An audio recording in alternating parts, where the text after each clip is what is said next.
Now, how about this? A conservation group which started on Dartmoor 5 years ago is now celebrating the planting of its 1,000th acre of wildflower meadow. It's a lovely story and it's inspired by landowners and gardeners on and around Dartmoor.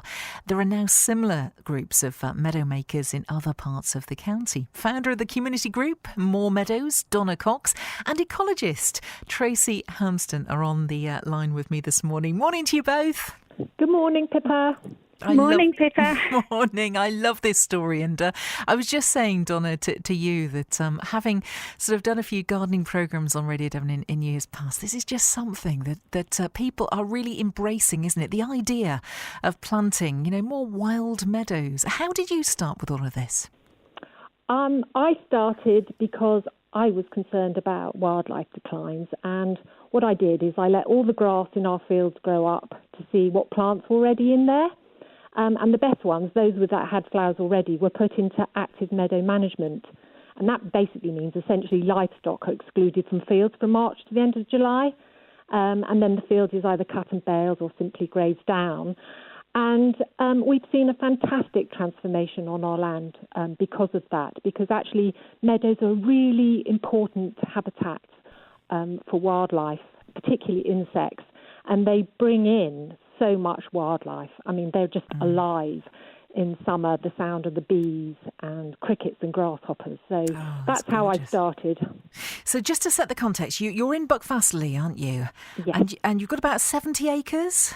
70 acres of pasture, and we moved here 14 years ago, and I thought, well, maybe there are other people doing this around here as well. I had some guidance from the Dartmoor National Park, because I'm in the national park, and I thought I'm going to set up just a local talk in our village hall to see if anyone else is interested on meadows, and I arranged for a speaker to come to give a talk on meadows, and 130 people turned up. Wow. And I See, thought there's people are something in interested. this. Yeah. And so I contacted them all basically because I had their emails and said, is anyone interested in forming a group? And the response was fantastic. And it's gardeners and landowners, and it started with 30 people responding. And now, over 5 years, there's 800 people in the group. And we run talks and events, and we have a website. And it's a information sharing community project.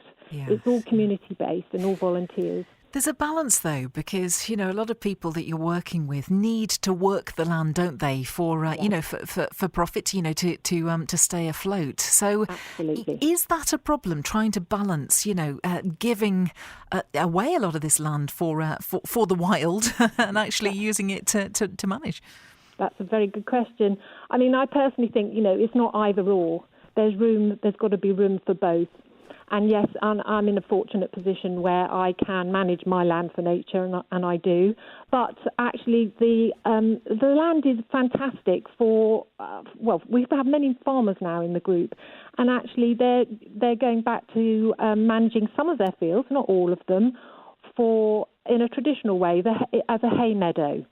And hay meadows are vitally important because they attract a lot of wildlife. But then the hay from those meadows is fodder for their animals. And actually, it's only going into being allowed to flower, say, for 4 months of the year. And then the rest of the year, it's grazed, as most fields are. So it's only out of production, if you like, for a short period of time. And those meadows become more floristically diverse. They are actually, I think, of medicinal benefit to farmers and their livestock. It's a great project, and I know that you brought in an expert to help it along. That's Tracey, who's with us as well. Tracey, now I understand your post is a short-term post, isn't it, as part of the project? But you're going county-wide. Yes. So I've actually been involved with the Dartmoor Moor Meadows group for a few years.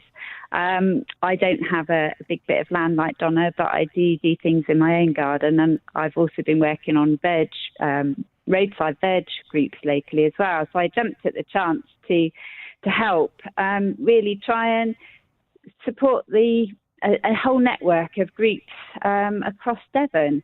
So we're really lucky to have a grant from the Devon Environment Foundation to support this kind of creation of local groups. and trying to basically set up other groups very much like the one that Donna's just described. So I've been really busy doing that over the last couple of months, talking to interested people all across Devon, people who currently manage wildflower meadows, but also people who are really interested in trying to create them of any size. So we really kind of emphasise this. Any size, it could be farmland down to gardens, verges, I was going to ask this. Scale doesn't matter. I was going to ask this. Scale really doesn't matter. It's just this combined effort, everyone trying to work together to create something beautiful, yeah? That's absolutely the thing. Yes, definitely. And I think that's one of the things that we really notice with the kind of people that are on the group is that size doesn't matter and everyone has something to contribute, some sort of experience or even their questions to other people are really useful because, if someone's asking something, you can guarantee that other people want to know the answers to that.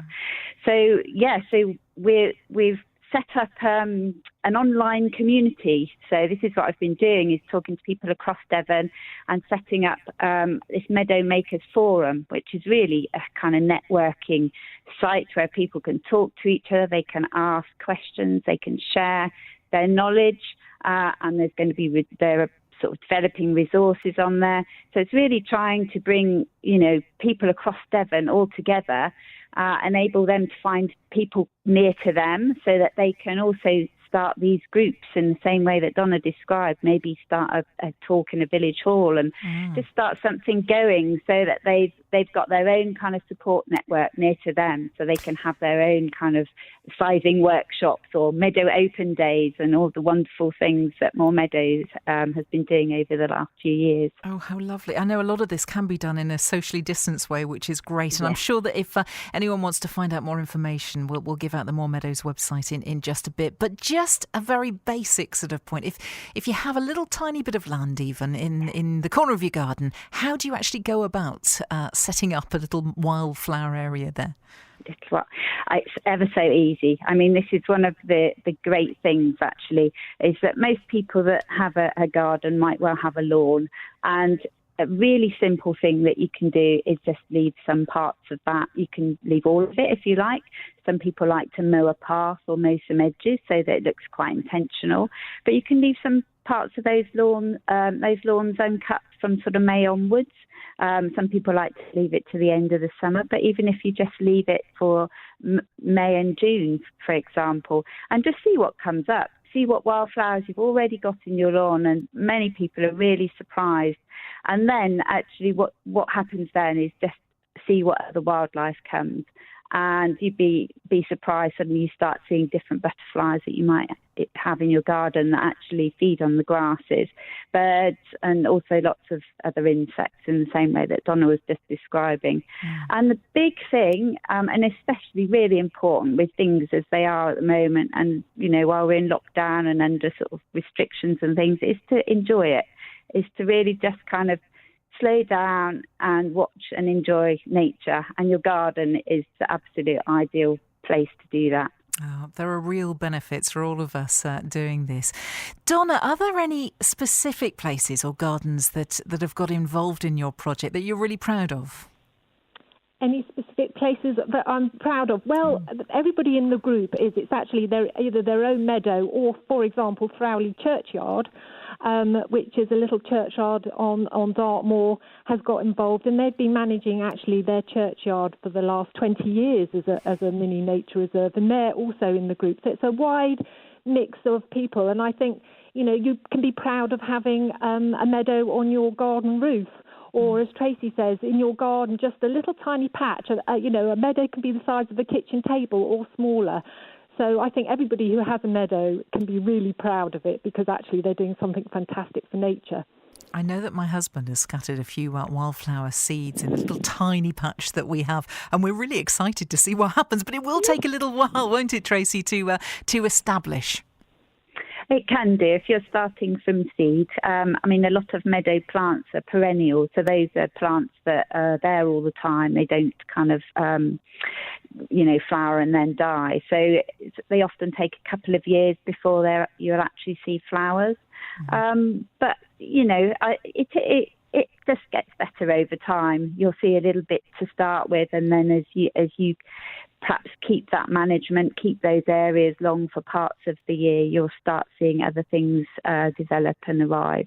And as I say, you don't know what you've got there already. You may well have some interesting plants in your garden already. It's the anticipation, seeing what arrives. It's lovely. So Donna, tell us a little bit more about the website, how people can find out more and get involved.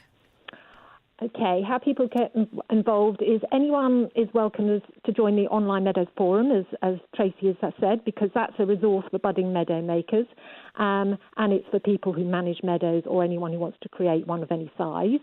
And we're also running a series of free online talks with top speakers, and we start this series next week with Dave Gorson, who is the country's leading expert on bees. And there's also the opportunity to join or even start up, as Tracey said, a local group of meadow makers. And all this information can be found on our website. You just type into Google Moor Meadows Dartmoor and it will come up. And the link to the forum where all this information is at the top of the home page. Fabulous. It's Moor Meadows, as in MOOR, Meadows, all one word, .org.uk. Good luck with it. I think here in Devon, we're really good at doing stuff like this. So I'm sure it will expand and grow. And it's really good that you've got that grant to keep going with that. That's in place for this year, is it, Donna? It's not in place for the whole year, but actually we've delivered, but Tracey is going to continue to work on the project because actually it's about talking to people. But we've delivered in terms of producing this forum because now it's self-sustaining and people can actually have a resource to go to. And it has a life of its own, the forum, actually. It's just started. We've literally launched it last week, so it's really very exciting for us to see how that's going to grow. Brilliant to hear. Great to speak to you both. Thanks so much for joining us today. Well, thank you very much. Lovely to be on the programme. Bye-bye. Yeah, thank you, Pippa. That's Donna Cox. Moor Meadows is the community group, and ecologist Tracey Hamston joining us on the show. Take a look at the website, Moor Meadows, spelled MOOR, meadows.org.uk.